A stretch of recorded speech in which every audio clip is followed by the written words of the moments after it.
Hello everyone. बेटा, हम लोगों ने लास्ट वीडियो में क्या देखा था?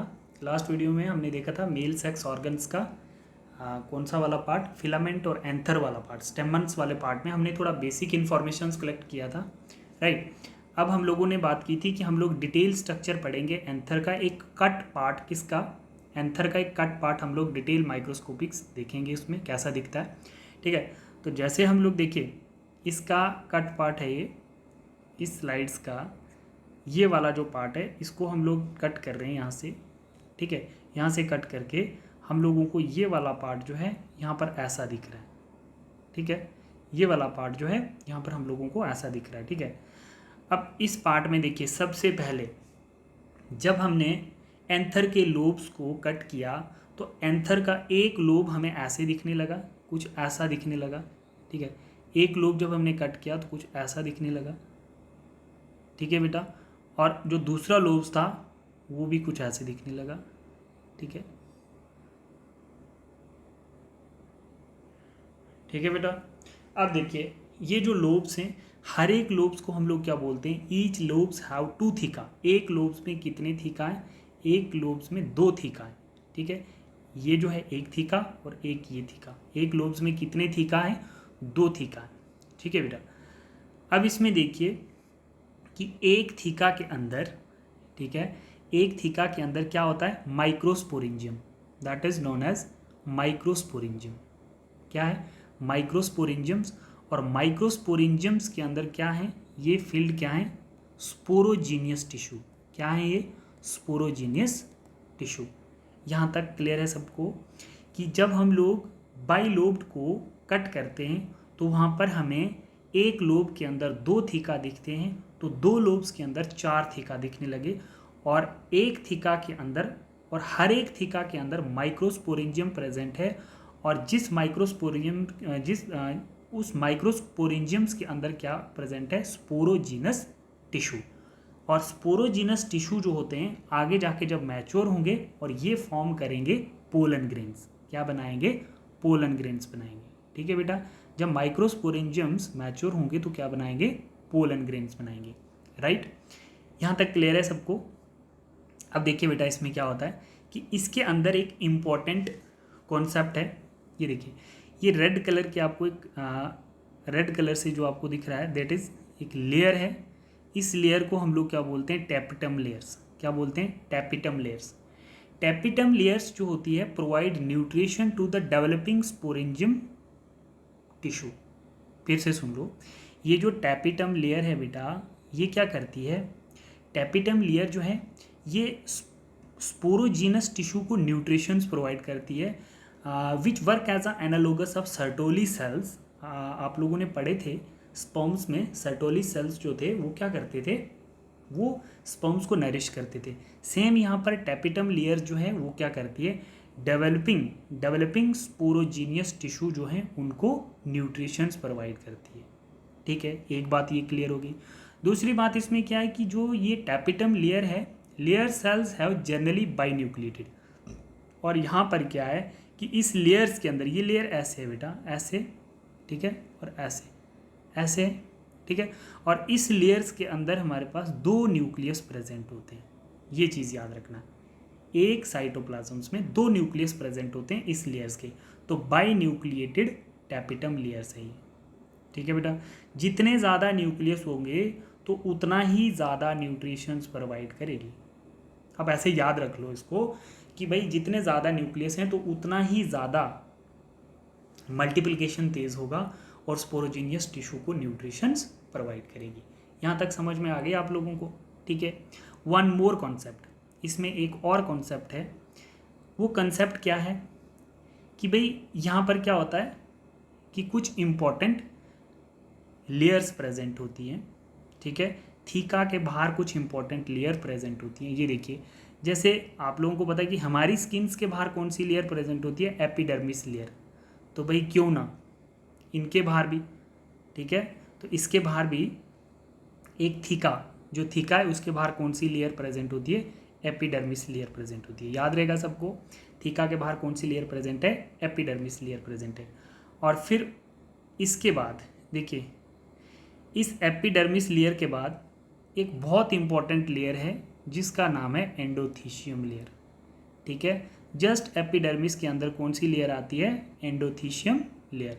एंडोथीशियम लेयर हम लोग क्यों इसको बोलते हैं कि इंपॉर्टेंट है, सभी बच्चे अपनी नोटबुक पे लिख लें कि ये लेयर जो होती है इंपॉर्टेंट इसलिए होती है कि जब ये लेयर श्रिंक हो जाएगी एंड रिलीज पोलन आउटसाइड।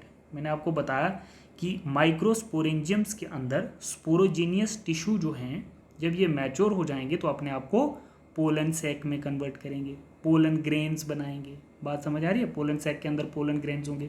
तो कहने का मतलब है कि इसी के अंदर पोलन्स बनने हैं। ठीक है, तो स्पोरोजीनियस टिश्यू जब मैच्योर होंगे तो पोलन ग्रेन्स बनेंगे। तो एंडोथीशियम मेम्ब्रेन जो है, तो एंडोथीशियम मेम्ब्रेन क्या करेगी? अपने आप को श्रिंक करेगी एंड रिलीज करेगी pollens outside to break outer layer by endotheciums. बात समझ में आ रही है कि जो एंडोथीशियम लेयर है, ठीक है, तो ये क्या करेगी? अपने आप को श्रिंक करेगी और यहाँ से पोलन रिलीज करने में हेल्प करेगी और वो पोलन लैंडेड करेंगे स्टिग्मा पे जाके। तो कहने का मतलब कि ये मेम्ब्रेन हार्ड होगी काफ़ी।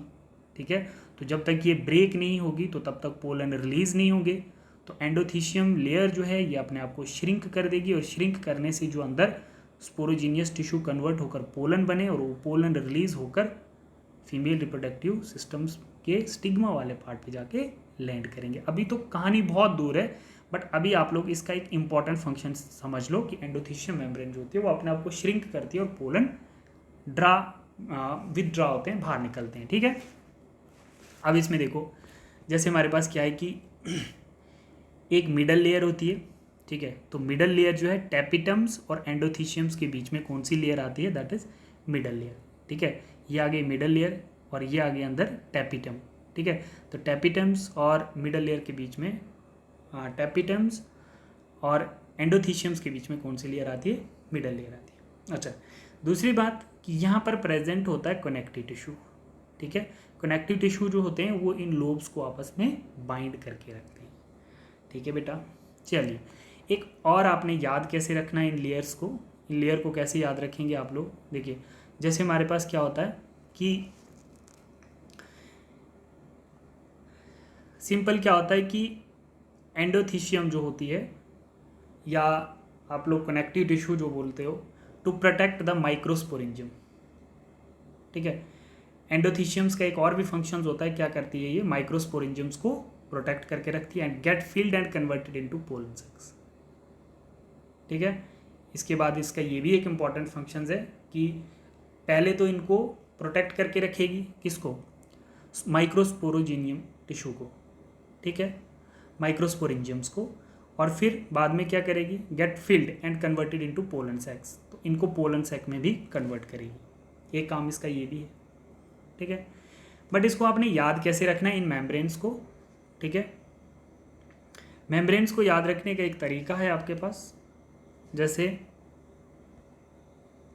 अपी एंड मीथा, अपी एंड मीथा। ठीक है, अच्छा, ये जो मेम्ब्रेन्स होती हैं, सिंपल, हाँ बस इन्हीं का मतलब समझ लो। ये जो मेम्ब्रेन होती है ना, ये स्पोरेंजियम्स को प्रोटेक्ट करती है। तीनों का ही फंक्शन सुन लो, ठीक है ना, तीनों का सेम काम है, सिर्फ एंडोथीशियम्स का नहीं हम बताएंगे, तीनों का ही समझिए। मतलब A stand for epidermis, A stand for epidermis and stand for endothecium, stand for endotheciums, and M stand for middle layer,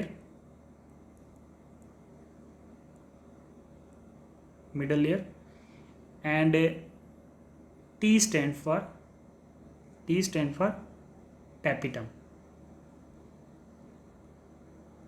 T stand for tapetum।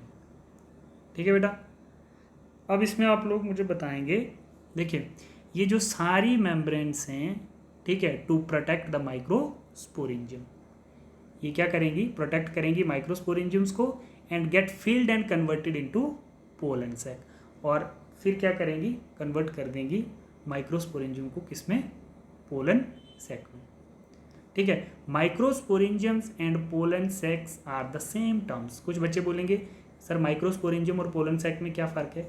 Microsporangium, ठीक है, माइक्रोस्पोरेंजियम जो होते हैं, जब इमैच्योर पोलन्स को माइक्रोस्पोरेंजियम कहा जाता है, वही माइक्रोस्पोरेंजियम जब मैच्योर हो जाते हैं तो उन्हीं को हम पोलन सैक भी कहते हैं। ठीक है बेटा, ये हम लोगों का थोड़ा सा क्या था, डिटेल स्ट्रक्चर ऑफ एंथर्स।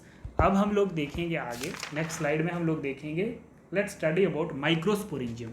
अब माइक्रोस्पोरेंजियम्स क्या है, इसको हम लोग थोड़ा सा डिटेल में देखते हैं, मतलब ठीक है, माइक्रोस्पोरेंजियम्स को हम लोग डिटेल में देखते हैं, वो नेक्स्ट वीडियो में देखेंगे।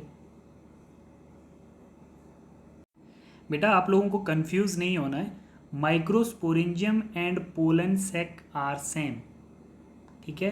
तो अब हम लोग जब नेक्स्ट वीडियो में देखेंगे तो हम लोग let's study about pollen sac या microsporangium get filled by sporogenous tissue.